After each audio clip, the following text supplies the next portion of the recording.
ಆತ್ಮೀಯ ಕರ್ನಾಟಕ ರೈತ ಬಾಂಧವರಿಗೆ ನಮಸ್ಕಾರಗಳು. ನಾವಿವತ್ತು ಧಾರವಾಡ ಜಿಲ್ಲಾ ಧಾರವಾಡ ತಾಲೂಕು ಕೌಲಗಿರಿ ಗ್ರಾಮದಲ್ಲಿದ್ದೀವಿ. ಈ ರೈತರಿಗೆ ನಾವು ಈ ಹೊಲಕ್ಕೆ ಬಂದಿದ್ದೀವಿ. ಇಲ್ಲಿ ಕಡ್ಲಿಗೆ ಬೀಜೋಪಚಾರ ಎಲ್ಲ ಮಾಡಿಸಿದ್ದೀವಿ. ರೈತರು ಇದ್ದಾರೆ. ರೈತರ ಬಾಯಲ್ಲಿ ಎರಡು ಮಾತು ಕೇಳೋಣ. ಸರ್, ಈಗ ನೀವು ಬೀಜೋಪಚಾರ ಆಗಿ ಏನೇನು ಕೊಟ್ಟಿರಿ? ಈಗ ಫಸ್ಟ್ ಟೈಮು ಕಿಂಗ್ ಕಲಿಸೀನಿ ಸರ್. ಹಾಂ. ಸೆಕೆಂಡು ಗ್ರೋತ್ ಕಲಿಸೀನಿ ಸರ್. ಹಾಂ ರೀ. ಥರ್ಡು ಡೆವಲಪರ್ ಕಲಿಸೀನಿ. ಹೌದೇನು ರೀ? ಹಾಂ. ಅದ ಉಳ್ದಂಥ ಎಣ್ಣೆಯನ್ನು ಹಾಂ ರೀ. ನಾನು ಕಿಂಗು ಗ್ರೋತ್ ಉಳ್ದಿತ್ತು ರೀ. ಹಾಂ ರೀ. ಈಗ ಮತ್ತೆ ಒಳ್ಳೆ ಒಂದು ಮೈ ಸ್ಪ್ರೇಕ್ನು ಆಯ್ತು ಸರ್.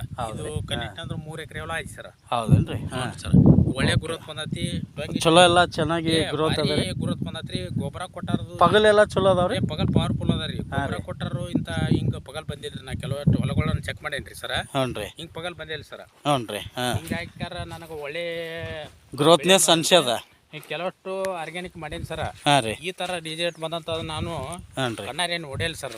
ಓಕೆ, ಈಗ ಭಾರಿ ಖುಷಿ ಆಗೈತೆ ಸರ್. ನಾನು ಯುವ ಮಠವನ್ನು ಮಾಡಲು ಬಹು ಖುಷಿ ಆಗೈತೆ ರೀ sir. Yes, thank you sir. ರೈತರಿಗೆ ಹೇಳಕ್ಕೂ ಭಾಳ ಅನುಕೂಲ ಆಗಿಬಿಟ್ಟದ. Yes sir, thank you sir. Thank you sir.